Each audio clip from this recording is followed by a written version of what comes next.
तो आज हम कर लेते हैं हमारे गोल्ड का वीकली फोरकास्ट। वो वीकली एनालिसिस क्या है, हमें आगे क्या देखने को मिल सकता है, हम किस ब्याह में आगे ट्रेड लेंगे, क्या हमारा स्विंग पोजीशन का क्या सीन रहने वाला है, और बाकी जो भी चीज़ें हम देख लेते हैं हम। सबसे पहले डेली टाइम फ्रेम में हम गोल्ड को देखते हैं। यहाँ पे काफ़ी टाइम से हमने देखा था कि यहाँ पे मार्केट कंसोलिडेशन बहुत कर रहा था। कंसोलिडेशन ब्रेक हुआ, मार्केट ने वन साइडेड मूवमेंट भी दिया। ऊपर साइड यहाँ पे मार्केट के लिए एक रेजिस्टेंस था, जिसको मार्केट ने भी टच भी नहीं किया है, बस उसके आसपास ही क्या था। ऑलमोस्ट 45-54 तक ही गया और वहां से फिर वो नीचे आया, मतलब 50 का लेवल टच कर दिया है, बट रेजिस्टेंस को टच नहीं किया ऊपर, और उसके पहले ही हमने एक अच्छा फॉल क्रिएट किया है, यहाँ पे आपको देखने को मिलेगा। अब हम यहाँ पे क्या कर सकते हैं, हम यहाँ पे यूज कर सकते हैं टिप का। टिप आपको कुछ इस टाइप से देखने को यहाँ पे मिल जाएगी। डेली की टिप हम यूज करते हैं जब आपको स्विंग ट्रेडिंग करनी होती है। तो 4 आवर में मैं आता हूँ। तो उसका ये शायद फ्राइडे फ्राइडे का बहुत मतलब दिन अजीब रहा था। मार्केट बहुत बढ़िया तरीके से उठ रही थी, उठी उठी, और फिर उसके बाद वो रेजिस्टेंस पे आई भी नहीं, और उसके पहले ही उसने एक बढ़िया था फॉल क्रिएट कर दिया, और ऑलमोस्ट पिप भी लेके गई है। बट मैं अभी भी वेट करूंगा कि पिप में मार्केट और नीचे आए। तो यहाँ पे तो अभी और कुछ नीचे आए और कोई स्ट्रक्चर क्रिएट करे। कोई स्ट्रक्चर क्रिएट करती नहीं है मार्केट, जब तक कि हम कोई यहाँ पे ट्रेड प्लान नहीं करेंगे, हम स्ट्रक्चर का वेट करेंगे। और अगर मेरा टारगेट पॉइंट भी होगा तो टारगेट मेरा फिर यही होना चाहिए, रेजिस्टेंस, या फिर हम 400 का लेवल भी फिर उसके बाद देख सकते हैं, क्योंकि अगर यहाँ से मार्केट ऊपर गया तो फिर वो ऑल टाइम हाई ही जाने वाला है।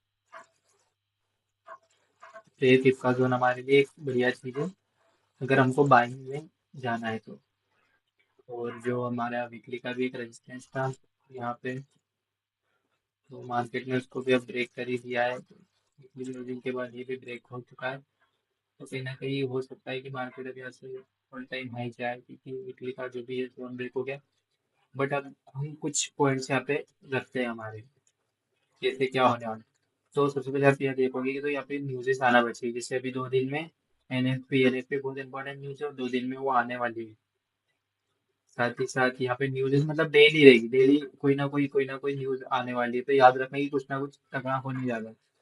क्योंकि इतना कंसोलिडेशन किया, एक न्यूज़ आई उसके साथ एक बढ़िया उनने ब्रेकआउट दिया, बुल मूव आया बढ़िया, बट वहां से फिर रिजेक्शन आया, क्योंकि 2 दिन बाद एक और न्यूज़ है, तो मतलब कुछ ना कुछ तो तगड़ा होने वाला है मार्केट में। वीकली में तो भाई इसने ब्रेक कर दिया, बट एक चीज यहाँ पे और है। अगर मार्केट को वीकली का ट्रेंड चेंज करना है यहाँ से, तो मार्केट के पास एक चीज अभी ये जो ये एक ऐसा है, मतलब ये वाला जो लो है ना इसके बाद, अगर क्या हो अगले वीक में इतनी सारी न्यूज़ेस में मार्केट यहाँ से नीचे आ गया, अगर यहाँ से मार्केट ने अगले वीक में एक बार इसको ब्रेक कर दिया, तो उसके बाद वो उठना उसका पॉसिबल ही नहीं है, मतलब वो उठ ही नहीं पाएगा वहां से। और डेली में तो अभी हम कुछ भी मतलब अब डेली में अगर हमको सेलिंग का भी हमने सोचो, तो फिफ्थ जोन के बाद ही होगा, कि जब तक कि मार्केट ये वाला जो फिफ्थ जोन का ये लास्ट पॉइंट है, ये वाला जोन है, ये वाला यहाँ पे आपको दिख जाएगा एक रेजिस्टेंस भी था, जो अब सपोर्ट की तरफ वर्क कर रहा है कहीं ना कहीं। मतलब आईडी मार्केट अगर इसको लेना, मतलब ये जोन मार्केट का ब्रेक हो जाना चाहिए। अब वो कितनी भी कैंडल्स में हो, बट ये वाला जोन जो है मार्केट ने एक बार नीचे ब्रेक कर दिया, तब जाकर हम कुछ सेलिंग का प्लान करेंगे, नहीं तो अभी हमारा बाइंग का ही प्लान है, क्योंकि हम ट्रेंड के साथ चलेंगे। अभी ट्रेंड चेंज नहीं हुआ है, तो हम अपना बायस पहले से नहीं रख सकते कि भाई ट्रेंड चेंज हो। ओके, तो फिर इसमें तो हमको इतना ही कुछ दिख रहा है कि ये चीज़ें हो सकती है।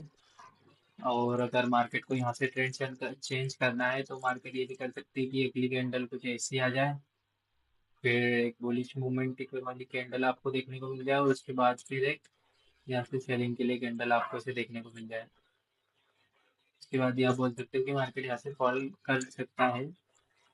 तो मार्केट को ट्रेंड चेंज करना होगा, जब तक कि सेलिंग का अगर आपको देखना है, तो मार्केट को ट्रेंड चेंज करने की जरूरत है, क्योंकि रेजिस्टेंस पे भी नहीं गया, कि रेजिस्टेंस को टैप करता था वहां से सही करते, बट वो रेजिस्टेंस भी नहीं गया, उसके पहले ही फॉल कर गया। तो फिर इसमें मैं आपको गोल्ड का भी एक बार बता देता हूँ कि क्या सीन चला। गोल्ड में हमने जो देखा है कि इतना बड़ा गैप है, मार्केट काफी टाइम इस गैप को फिल करने आई थी।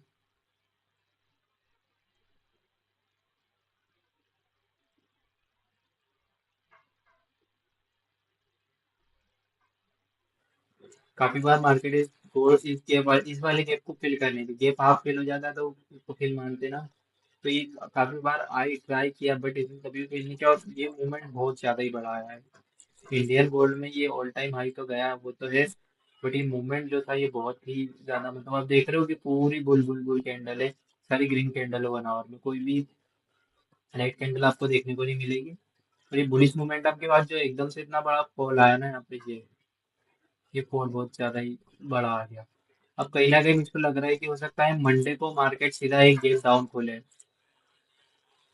मार्केट में मंडे को एक तगड़ा सा गैप डाउन आपको देखने को मिल सकता है, और वो गैप शायद मार्केट ना भरे, क्योंकि मार्केट के पास ये गैप भरने के लिए अब टाइम आ चुका है कि मार्केट अब इन गैप्स को फिल करे, यहाँ पे जो गैप पड़े ये गैप मार्केट यहाँ से फिल करे। अभी नीचे भी और गैप्स हो गए, यहाँ पे भी एक गैप पेंडिंग पड़ा है, यहाँ पे भी अगर आप देखोगे तो ये वाला गैप भी एक पेंडिंग पड़ा हुआ है। तो मार्केट कहीं ना कहीं हो सकता है कि अब इन गैप्स को फिल करना है। अब देखते हैं कि क्या होगा, बट मेरे को लग रहा है कि मार्केट इन गैप्स को फिल करने आ सकती है, इसलिए मंडे को मार्केट अब यहाँ पे गैप डाउन खोल सकती है अपना। और बाकी चार्ट्स को देखने की कोई इतनी जरूरत है नहीं, बाकी में कुछ ऐसा है नहीं। गोल्ड में ही आपको दिख रहा है क्योंकि पहले भी यहाँ पे आप देखोगे तो मार्केट एक बार ऐसी बुलबुल चढ़ी थी एकदम बढ़िया तरीके से, जब पिछले टाइम ऑल टाइम आई जा रही थी, बुल रन चला और फिर एकदम से यहाँ से ये ऐसे गिरने लग गया, आपको दिखेगा ये वाला शॉट है, यहाँ से सीधा गिरने लगी थी, फिर यहाँ से चढ़ी, फिर यहाँ पे गैप खुला, फिर दो एक बार गैप खुले, और फिर उसके बाद मार्केट ने नीचे जितने भी गैप इसके थे वो सारे पेंडिंग गैप्स को फिल कर दिया। बट कुछ अभी भी गैप्स पेंडिंग है, पर ऐसा भी नहीं होता है कि मार्केट हर एक गैप को फिल करे, कुछ गैप्स मार्केट फिल करता नहीं है।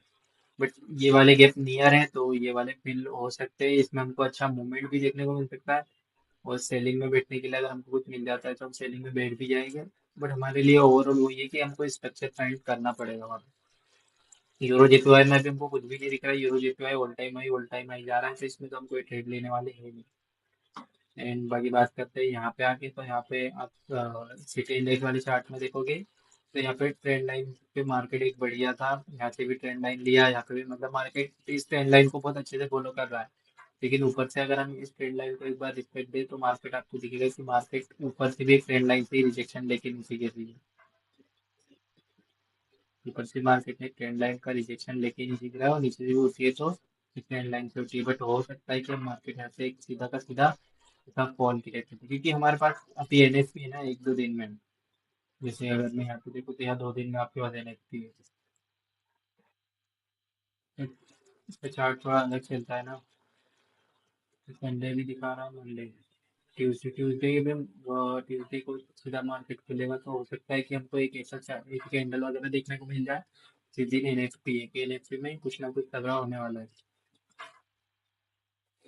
कि एनएफपी और एफओएमसी का ऐसा होता था कि पहले एनएफपी आती थी तो एनएफपी जिस साइड से आती थी, मतलब एनएफपी में अगर बुल मूव आता था तो जब एफओएमसी आती थी तो मार्केट पूरा, जिधर से बुल मूव आया था वहां तक मार्केट पूरी की पूरी गिर जाती थी।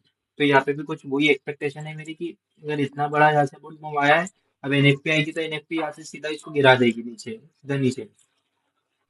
अगर हमको उस सेलिंग को पकड़ना है तो हमारे लिए फिर वही सिंपल था जो मैंने बताया था, कि हमारे पास ये एक जोन है ये वाला, तो मार्केट कहीं ना कहीं कल तक के इस जोन को ऐसे कुछ ब्रेक ब्रेक कर दे, और उसके अगले दिन फिर मार्केट के पास जब एनएसपी का वाला टाइम रहेगा तो उसमें मार्केट कुछ अच्छे मतलब बुल मोमेंटम वगैरह क्रिएट कर ले अपने, और जैसे ही एनएफपी आए उसी टाइम मार्केट सीधा नीचे, और ये अगर बुल मोमेंट यहाँ पे एक बार ये नीचे ब्रेक कर देना ये वाले जोन्स को, तो हम ऊपर से भी टिप लगाना स्टार्ट कर देंगे, तो फिर हमको एक हो सकता है कि मूवमेंट यहाँ पे तगड़ा देखने को मिल सकता है गोल्ड के अंदर। लेकिन जो भी है नेक्स्ट वीक मार्केट का बहुत बढ़िया जाने वाला है, क्योंकि नेक्स्ट वीक में न्यूज़ेस है, इवेंट्स है, और मैनिपुलेशन तो होगी, और मैनिपुलेशन के बाद ये वाली मैनिपुलेशन में तो हम फंस गए तो अब हम फंसेंगे नहीं, बट अब वाली मैनिपुलेशन हमारे लिए कहीं ना कहीं काम की होगी, जिसमें हमें एक बढ़िया ट्रेड बंद करने वाले हैं।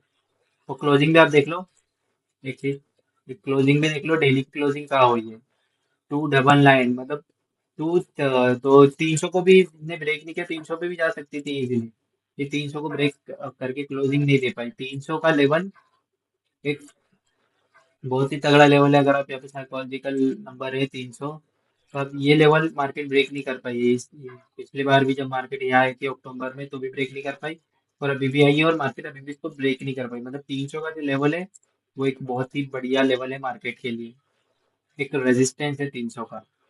तो यहाँ से अगर आपको फिर एक रेजिस्टेंस के भी आप में ट्रेड बनती है, जो कि होता है कि ये रेजिस्टेंस के ऊपर कोई पैटर्न बन जाए, तो यहाँ पे अगर एक रेड कैंडल आपको देखने को मिलती है कुछ इस टाइप से, तो ये हमारे लिए एक पैटर्न ही होगा यहाँ से ऐसे कुछ।